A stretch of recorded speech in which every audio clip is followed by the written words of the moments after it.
En cuanto a los cristianos decididos a entrar al servicio del Estado y convertirse a la religión musulmana, fueron acogidos con todos los honores en la comunidad turca e hicieron así la mayoría una brillante carrera. De este modo se formó una nueva clase de funcionarios en la que estaban representadas numerosas razas y cuya influencia era predominante. Su papel consistía en mantener la unidad del imperio y poner en práctica los principios políticos turcos. El sultán Amurate fue el creador del célebre cuerpo de los Yenicheri o Genizaros. Según toda verosimilitud, fue en época posterior cuando se reclutó estos soldados de modo singular como atrajo la atención mundial, es decir, incorporando a la fuerza a jóvenes cristianos arrebatados a sus familias. El imperio de Amurates I comprendía la mayor parte de la península de los Balcanes y desde Armenia y el Cáucaso se extendía hasta el Adriático. Solo los alrededores de Constantinopla resistían aún a los turcos, occidentales, bizantinos y turcos. En Occidente algunos países seguían con atención expectante el drama que se desarrollaba en aquellas tierras, cuna de la cultura helénica y de la cristiandad. Por razones políticas y económicas, las primeras interesadas eran las grandes urbes mercantiles de Italia, en particular Venecia y Génova, que ocupaban el primer lugar en el comercio con Bizancio. Ambas ciudades eran rivales y cuando entraban en juego sus intereses comerciales se hacían una guerra abierta, pero de ningún modo ayudaban a Bizancio. Los historiadores modernos no se muestran benévolos en general con relación a su actitud ante tal problema. Si los turcos suplantaron en la península de los Balcanes a griegos, eslavos y latinos, fue resultado, según ellos, no sólo de una política sistemática de conquista por parte de los turcos, sino también a causa de la política mezquina de los representantes comerciales de la civilización occidental, que, por meras ganancias inmediatas, faltaron gravemente a sus destinos históricos. No obstante, cabe señalar que Bizancio se preocupaba muy poco en mantener relaciones cordiales y amistosas con Occidente. En opinión de los bizantinos, los pueblos occidentales no eran más que bárbaros e intrusos, cuyo deber era reverenciar con humildad a los verdaderos hijos de Roma, como los bizantinos presumían ser. La soberbia bizantina y el espíritu de lucro de los occidentales favorecieron en gran manera los designios de los turcos. Además, los cristianos de Occidente no se dieron perfecta cuenta del peligro que representaban los otomanos hasta que las tropas de Orkan y de Amurates pisaron la orilla europea del Bósforo. Ello no significa que Occidente tratara a la ligera el problema turco. Las nuevas conquistas de los musulmanes despertaron la conciencia de los pueblos cristianos. La idea de una nueva cruzada fue tomando cuerpo y dio nueva vida a ideales antiguos. El espíritu caballeresco avivó una última llamarada y una vez más el Papa se aprestó a la lucha contra los infieles. De nuevo los reyes de Francia se mostraron dispuestos a prestar oídos a sus exhortaciones. En su lecho de muerte, un príncipe inglés declaró que si Dios le hubiera permitido conquistar Francia, hubiese terminado su reinado haciéndose cruzado para liberar en primer lugar a Constantinopla y luego Jerusalén. Los duques de Borgoña reclamaban el honor de colocarse al frente de un ejército de cruzados, pero solo en 1395 tres grandiosos proyectos cristalizaron en un intento de ejecución. La situación en Oriente atravesaba momentos críticos. Los eslavos de la península de los Balcanes habían caído bajo el yugo de los turcos y el nuevo sultán, Bayezid I, Bayaceto, apodado el Rayo, mostraba intenciones de proseguir las conquistas de sus predecesores. El primer país amenazado por la invasión turca era Hungría. A fines del siglo IX habían fundado este reino los magiares, pueblo emparentado por su idioma con los fineses. Las crónicas húngaras no cesan de mencionar las interminables querellas intestinas que infestaron el país y que trabaron en perpetua guerra al rey y a los feudatarios hostiles a su poder. Nos hablan también de las continuas tentativas de bizantinos y alemanes para traerse al reino magiar a su esfera de influencia, y así llegó en 1395, con Hungría amenazada por un nuevo embate turco hacia Occidente. El rey de los húngaros, Segismundo, llamó en su auxilio a los príncipes y pueblos de Occidente europeo. La invocación procedía de un hijo obediente al Papa y a la Iglesia, y su grito de socorro no podía ser ignorado por más tiempo. La idea de una cruzada se propagó con algunos resultados. Incluso el infeliz Carlos VI de Francia prometió ayuda y el duque de Borgoña se impuso como tarea poner un poderoso ejército en pie de guerra. Dio el mando a su hijo Juan sin Miedo, que se haría célebre en Europa una docena de años después por su asesinato del duque de Orleans. El fracaso de otra cruzada. Este ejército se incrementó con rapidez, pues una nueva ola de entusiasmo se propagaba entonces por Europa. Los caballeros más ilustres de Inglaterra, Francia, Alemania y Polonia acudían a unirse a estos nuevos cruzados y no se ahorró sacrificio alguno. En 1396 se ponía en marcha un impresionante ejército cristiano. En vanguardia iban 8 caballeros escoltando el estandarte de la Virgen, cuya imagen estaba rodeada por las flores de lis de Francia. Los cruzados no dudaban de que derrotarían fácilmente a los enemigos de la cristiandad. Su primer objetivo estratégico era Nicópolis, en el Bajo Danubio. Había comenzado el asedio de la ciudad cuando llegó a los cruzados la noticia de que el sultán acababa de trasladar un poderoso ejército a los alrededores, y cundió el pánico, pues no se imaginaban que el sultán se atreviera a oponerles resistencia, por lo que menguó mucho el entusiasmo para la guerra. El rey de Hungría propuso que la infantería húngara fuera la primera en dar el asalto, pero los caballeros franceses no querían dejarse arrebatar tal honor. Antes incluso de preparar un solo plan de campaña, se lanzaron a la lucha y pronto se vieron envueltos en un combate furioso con las tropas de choque otomanas. Vencidos los turcos al principio, los cristianos creyeron haber ganado la guerra. Fue entonces cuando el sultán en persona hizo su aparición en el campo de batalla, al frente de sus indomables genízaros, y la situación cambió bruscamente en su favor. Los turcos ganaron terreno y el pánico hizo presa de las filas cristianas. Los cruzados sufrieron una aplastante derrota, cayeron en masa en manos de los turcos, y los que escaparon al cautiverio huyeron hacia el Danubio, se arrojaron al agua e intentaron salvarse a nado. Los turcos, por su parte, sufrieron graves pérdidas. Con odio recrudecido, Bayaceto mandó asesinar a sus prisioneros, los obligó a desfilar ante él y después fueron entregados a los verdugos. Los cruzados marcharon al suplicio como verdaderos mártires. Según afirmación testifical, daban gracias a Dios por el favor que les concedía el morir por la fe. La cristiandad entera sintió viva emoción al saber la suerte espantosa sufrida por los cruzados, y volvieron a aparecer las procesiones de penitentes famosos en tiempos de la peste negra. Temiendo lo peor, se preguntaban si el Todopoderoso había decidido castigar a los pueblos de Europa, entregándolos a sus enemigos, los infieles. ¿Realizaría el sultán su amenaza de hacer pasear sus caballos en los jardines de San Pedro de Roma? Los franceses quedaron consternados por la catástrofe. Solo con enormes sumas y regalos lograron rescatar a los escasos prisioneros y supervivientes.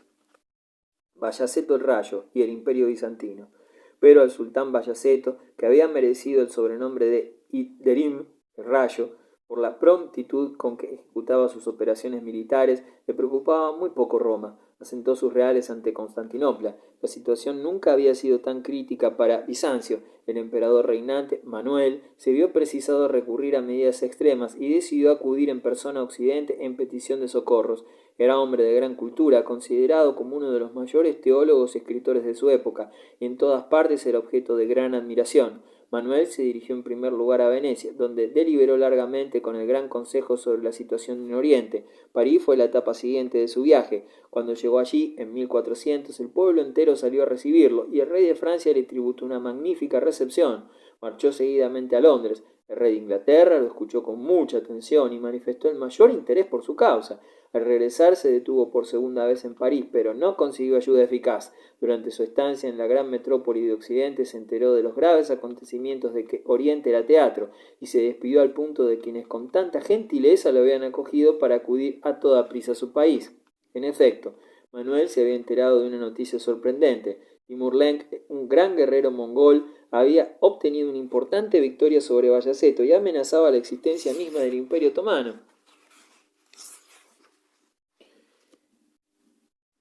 En torno al Asia Occidental, Tamerlán, príncipe de los mongoles.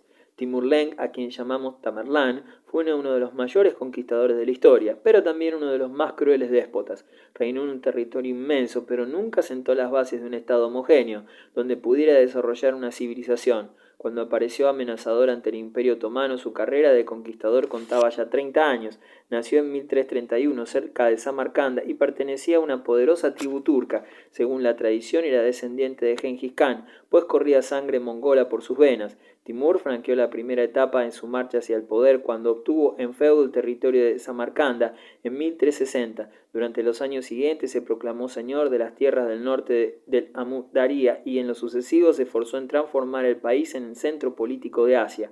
Entre 1370 y 1380 emprendió una lucha contra los estados estados venecianos sometiéndolos. Se ocupó durante otros 10 años en hacerse dueño de Persia y después de Georgia y Rusia meridional. Así pasó 30 años en correrías, asedios y matanzas. Conquistada una ciudad, sus hordas entregaban una carnicería con sus habitantes y elevaban pirámides con las cabezas de los muertos, conmemorando el triunfo. En 1398 realizó una expedición a la India. Sus generales habían intentado disuadirlo, pero a Timur nada lo arredró. Franqueó el Indo y marchó hacia Delhi, que fue tomada, saqueada e incendiada. Luego de este triunfo consintió en regresar, pues no pensaba recoger los frutos pacíficos de su victoria, estableciendo su gobierno en la India. Él era y siguió siendo siempre un simple salteador, el más afortunado de cuantos la historia ha conocido. Por lo demás, Tamerlán tenía motivos más que suficientes para abandonar a prisa la India, ya que un nuevo enemigo se había atrevido a erguirse en su contra. En Egipto reinaban desde mediados del siglo XIII los sultanes mamelucos, dinastía surgida de la guardia de corps mamelucos que los soberanos del Nilo crearon con esclavos blancos, turcos en su mayoría. El sultán egipcio había intentado organizar una alianza contra Turquía y este partió hacia Siria, perteneciente entonces a los mamelucos. En 1401 derrotó a los egipcios y ocupó Damasco, la ciudad más rica de Siria. Cuando prosiguió su camino, solo quedaba de esa floreciente ciudad un montón de ruinas humeantes. Los territorios sometidos por Tamerlán abarcaban a la sazón grandes distancias. Había sometido a la mayor parte del continente asiático, Asia Menor, Persia, Siria, las estepas situadas entre el mares Negros y Caspio, Rusia desde el Volga hasta el Don y el Dnieper, y el norte de la India. Había atravesado todos estos países en sus correrías y las victorias eran ya para él cosa natural. Tamerlán y Bayaceto. No obstante, otro monarca también gran conquistador podía vanagloriarse de no haber conocido la derrota, y como Timur era también musulmán, se trataba de Bayaceto el Rayo. Timur no pareció que deseara conflictos armados con Bayaceto y le dirigió un mensaje con el fin de solucionar algunos puntos de posible causa de confrontación. Pero el sultán mandó preparar su poderosa caballería y su respuesta a Timur fue de las más ofensivas que un turco podía recibir. Si Timur no acude en el acto a rendirle homenaje, él se apoderará de todo su harem. Tamerlán resolvió castigar al insolente. La suerte de Bayaceto se decidió en verano de 1402 en los alrededores de Ankara, Asia Menor, cuando sitió sus huestes ante las de Timur. Ya estaban agotadas a causa de las marchas forzadas bajo un calor sofocante. Aunque Bayaceto vio que sus tropas sucumbían o huían, no renunció a la lucha. Reunió un puñado de guerreros y tomó posiciones sobre una colina, decidido a vender cara a su vida. Al fin fue cercado, obligado a rendirse y llevado al cautiverio. Fue así como los otomanos conocieron la primera grave derrota de su historia. A medianoche Bayaceto fue conducido ante Tamerlán, quien se reponía de las fatigas de la jornada jugando una partida de ajedrez, su juego favorito. Bayaceto se mostró más orgulloso y arrogante que nunca, y no se amilló hasta el punto de invocar la piedad de su adversario. A Tamerlán le impresionó al principio esta actitud de su enemigo, y lo trató de manera obsequiosa. Cambió luego de conducta y decidió arrastrarlo tras él, encerrado en una caja de hierro. Tal vez se trataba de una jaula. Cuando, después de un cautiverio de 9 meses, se enteró Bayaceto de que sería arrastrado como trofeo, no pudo soportar la idea y murió de un colapso cardíaco. Durante sus operaciones militares contra Bayaceto, Tamerlán había tomado contacto con las naciones occidentales que lo consideraban un valioso aliado contra los otomanos. Proyectó establecer una alianza con los soberanos europeos, pero el proyecto no prosperó. Pese a sus 70 años, su intención era emprender una expedición a China. Reunió su ejército con esa finalidad y sus tropas se ponían en marcha cuando murió repentinamente en 1405. Fue sepultado en Samarcanda. El imperio de Tamerlán no duró mucho tiempo. Aparecieron pronto síntomas de descomposición y a mediados del siglo XV se desmembró por completo. Restauración del imperio turco. Tamerlán había vencido a Bayaceto, pero no pudo desintegrar ni anular el destino político de los turcos. Los hijos de Bayaceto se consagraron por entero a su restablecimiento, y Mohamed I fue restaurador del imperio otomano. Las simpatías e intereses de este príncipe se orientaban hacia el Asia Menor, y su primer pensamiento consistió en devolver en esta zona su antigua extensión al imperio. Realizó este proyecto en las condiciones más difíciles y bajo amenazas continuas de graves sublevaciones. Mohamed no suele ser incluido entre los más grandes soberanos turcos, no obstante en la historia goza de excelente renombre. Se le atribuyen en general los rasgos de un príncipe justo y generoso, dotado de amplia cultura. Mantuvo relaciones de buena vecindad con el emperador de Bizancio, ya que Mohamed no tenía intenciones de aventurar conquistas en Europa y se limitó a reinar en Asia Menor. Además, el emperador y él parecían nacidos para comprenderse.